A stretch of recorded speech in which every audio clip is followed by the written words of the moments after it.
नमस्कार, आप देख रहे हैं बस्ती टाइम 24 और मैं हूं आपके साथ ज्योति पांडे। यहां हम आपको दिखाएंगे हर राज्य से जुड़ी महत्वपूर्ण और बड़ी खबरें। तो चलिए शुरुआत करते हैं कुछ खास खबरों से। लेकिन उससे पहले अगर आपने चैनल को सब्सक्राइब नहीं किया तो सब्सक्राइब कर लें और खबरों को शेयर करें और लाइक करें ताकि हर खबरों की अपडेट सबसे पहले मिले आपको। जोधपुर 4 मार्च 2024 राष्ट्रीय हिंदू स्वाभिमान संघ के राष्ट्रीय अध्यक्ष सिद्धार्थ शर्मा जोधपुर में एक दिवसीय प्रवास पर 5 मार्च 2024 को जोधपुर पहुंचेंगे। राष्ट्रीय अध्यक्ष 7 मार्च को संघ के जोधपुर प्रखंड द्वारा आयोजित विभिन्न कार्यक्रमों और संगठनात्मक बैठकों में सम्मिलित होंगे।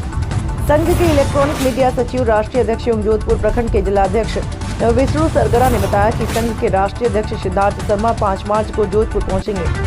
सुबह 10 बजे संघ के राष्ट्रीय अध्यक्ष सिद्धार्थ शर्मा सर्किट हाउस में प्रेस कॉन्फ्रेंस के माध्यम से विवादित जालोरी गेट चौराहा बढ़ते धर्मांतरण के मामले, लव जिहाद मंडोर स्थित भेरूजी मंदिर दर्शन हेतु जाने वाले भक्तों से पार्किंग शुल्क, एंट्री शुल्क न लेने जैसे विभिन्न हिंदू हित के मुद्दों पर आवश्यक मार्गदर्शन करेंगे।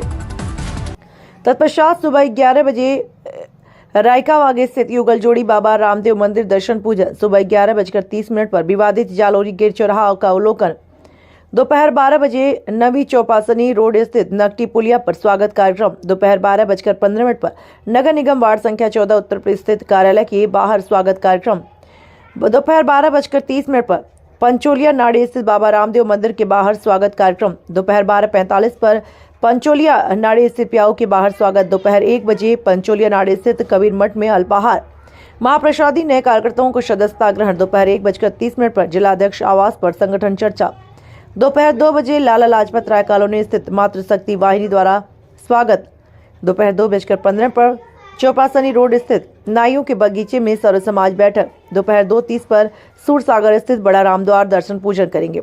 12 कार्यक्रमों की सफलता तय करने को लेकर संघ के सभी अग्रिम संगठनों ने अपनी अपनी ताकत झोंक दी। शहर के जोधपुर प्रखंड ने राष्ट्रीय अध्यक्ष के प्रथम प्रवास को लेकर टीमें बनाकर काम बांटने का काम भी शुरू कर दिया, जिसे आज अंतिम रूप दे दिया गया है। संवाददाता अभिषेक सिंह। राष्ट्रीय हिंदू स्वाभिमान संघ की तरफ से जोधपुर में एक दिवसीय प्रवास निश्चित हुआ था, जिसके तहत हम लोग आज जोधपुर में हैं। और जोधपुर प्रवास के पीछे कुछ मुख्य कारण थे कि जोधपुर से हमें सूचना मिली थी विष्णु जी के थ्रू कि यहाँ पर एक जालोरी गेट आपके चौराहा है, जो सबसे ये मान लीजिए कि वर्षों से हिंदुओं के ऐतिहासिक स्थल के रूप में भी रहा है कि सारे कार्यक्रम संयोजन उसी स्थान पर होते थे। लेकिन पूर्व की जो कांग्रेस सरकार है उसने हिंदुओं से द्वेषता रखते हुए या हिंदुओं के प्रति एक बुरा बर्ताव करते हुए उस जालोरी गेट को एक छावनी में तब्दील कर दिया। जालोरी गेट चौराहा एक ऐसा स्थान बन गया जहां पर हिंदू अपना कोई कार्यक्रम नहीं कर सकते हैं, जहां पर उनको भगवा फहराने तक की इजाज़त नहीं है। कांग्रेस शासनकाल में जो कमियां हुई वो तो हम समझ सकते हैं कि वो एक ऐसी मेंटलिटी की गवर्नमेंट थी जिसको पक्ष लेना ही था एक समुदाय विशेष का। लेकिन आज भाजपा सरकार में भी वही स्थिति बरकरार है। लगभग 2 महीने से ज़्यादा सरकार बने हुए हो चुके हैं, लेकिन आज तक जालोरी गेट से वो जो छावनी नुमा जो उसको बना रखा है, जो प्रतिबंध लगाए हुए हैं वो प्रतिबंध नहीं हटाए गए हैं। तो हमारा विशेष अभी एक दौरा भी जालोरी गेट का रहेगा और हमारी मुख्य मांग सरकार से रहेगी और ये मुद्दा विशेषतः विचारणीय रहेगा कि जालोरी गेट को मुक्त किया जाए, कम से कम हिंदू अपने कार्यक्रमों का संयोजन वहाँ कर सके, क्योंकि जालोरी गेट कोई समुदाय विशेष द्वारा बनवाया गया स्थल नहीं है कि ये कोई मजार हो या कोई एक मदरसा टाइप हो जिसको आप बंधक बनाकर रखें। ये एक ऐसा स्थल है जिसका हिंदुओं के लिए समुचित उपयोग होना चाहिए और सार्वजनिक उपयोग में वो काम है। दूसरी चीज़ है कि आपके यहाँ पर धर्मांतरण का राजस्थान में विशेषता भी चल रहा है, जिसमें जोधपुर से भी कुछ चीज़ें सामने आई है। आप लोगों ने देखा ही होगा कि भरतपुर में बड़ा धर्मांतरण को लेकर भी कुछ कांड पकड़े भी गए हैं। ऐसे विषय हुए हैं कि जिनमें राजस्थान एक समुदाय विशेष द्वारा, चाहे वो क्रिश्चियन कम्युनिटी हो या मुस्लिम कम्युनिटी हो, राजस्थान का जो दलित वर्ग है उसको हिंदुओं से तोड़ने की एक साजिश चल रही है। धर्मांतरण का जो मुद्दा है उसको लेकर राष्ट्रीय हिंदू स्वाभिमान संघ का पक्ष है कि हम सरकार से जानना चाहते हैं कि आखिर कब ये जो धर्मांतरण करवाने वाले जो लोग हैं या समाज को तोड़ने वाले जो लोग हैं, इन पर अंकुश कसा जाएगा, इन पर नकेल लगाई जाएगी। तो विशेषतः आज धर्मांतरण के मुद्दे को लेकर भी हम एक अभी अधिकारियों से मुलाकात भी करेंगे, साथ में कुछ चर्चाएं भी करेंगे और हमारी प्रमुख मांग यही है कि धर्मांतरण को भी रोकने के आवश्यक कठोर कदम उठाए जाए। दूसरा, हमारे साथ विष्णु जी है, साथ में महंत जी है श्यामदास जी महाराज। इन लोगों द्वारा मुझे बताया गया कि भाई साहब यहाँ पर लव जिहाद का विशेष एक मुद्दा है जो चल रहा है। लव जिहाद का ऐसा विषय है कि समाज को तोड़ने के साथ साथ समाज को नष्ट भ्रष्ट करने का कार्य है। पूर्ववर्ती सरकारों के दौरान इस चीज़ को काफ़ी संरक्षण मिला है। जगह जगह एजेंसियों की रिपोर्ट और तमाम सारे हमने मीडिया टीवी में भी देखा है कि सरकार को भी कहीं न कहीं ऐसे लोगों को सरकार से भी संरक्षण और समर्थन प्राप्त हुआ है।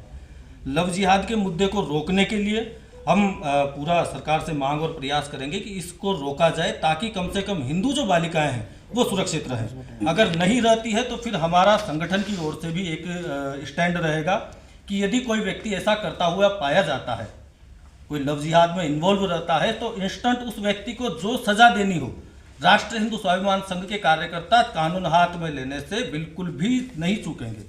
क्योंकि ऐसे लोग जो लव जिहाद, धर्मांतरण, इन मुद्दों को बढ़ावा देते हैं, इन चीज़ों को करते हैं, वो समाज का दुश्मन है, वो मानवता का दुश्मन है, सनातन का दुश्मन है। और सनातन को बचाने के लिए, समाज को बचाने के लिए राष्ट्रीय हिंदू स्वाभिमान संघ का कार्यकर्ता किसी भी हद तक जाने को तैयार है। हमें चाहे जेल जाना पड़े या हमें कोई और मुकदमों को झेलना पड़े या कुछ भी कार्रवाई हम पर हो, हम किसी भी सूरत में समाज में इन घटनाओं को बर्दाश्त नहीं करेंगे। साथ ही एक मैं आपका ध्यान आकृष्ट करना चाहूँगा राजस्थान के सबसे बड़े मुद्दे पर, जिस पर हमने बड़ा संघर्ष किया है और हाईकोर्ट में PIL तक दायर करवाने का हमने पूरा उस पर कार्य किया है। आपका अजमेर का 2.5 दिन का जो झोपड़ा है, 2.5 दिन का झोपड़ा अजमेर में आपको सबको इतिहास में बताया जाता रहा है कि वो एक मस्जिद नुमा आकृति थी जिसको बनवाया गया 1100 के आसपास। लेकिन 2.5 दिन का झोपड़े का जो इतिहास है वो हमने सरकार को भी साक्ष्य प्रमाण उसके सौंपे हैं, साथ में ऑथेंटिक रूप से उसके हमने चीज़ें सरकार को उपलब्ध करवाई है कि 2.5 दिन का झोपड़ा सरस्वती कंठाभरण महाविद्यालय के नाम से था। अभी हमारा प्रयास है कि कुछ दिन बाद हम जिला प्रशासन को सूचित करके 2.5 दिन के झोपड़े पर गंगाजल छिड़क कर उसे पवित्र करेंगे, ताकि वो वापस सनातन का हिस्सा बन सके। इसी के साथ मैं अपनी बात को यही विराम देता हूँ। साथ ही मैं विष्णु जी से आग्रह करूँगा कि वो कुछ मुद्दों को रखें। ये गंगाजल छिड़कने वाला कार्यक्रम कब है? ये गंगाजल छिड़कने का जो हमारा कार्यक्रम है, हम पहले तो प्रशासन से अनुमति लेंगे। यदि प्रशासन अनुमति हमें प्रदान करता है तो ठीक है, वरना हम स्वयं ही जाएंगे अपनी टीम को लेकर और गंगाजल छिड़क कर पूरे परिसर को पवित्र करने का कार्य करेंगे। ये पहले एक बार हम सरकार से अनुमति मांगेंगे, सरकार अनुमति देती है ठीक है, वरना आपके 15 से 20 मार्च के आसपास हम इस गतिविधि को अंजाम देने का पूरा प्रयास करेंगे।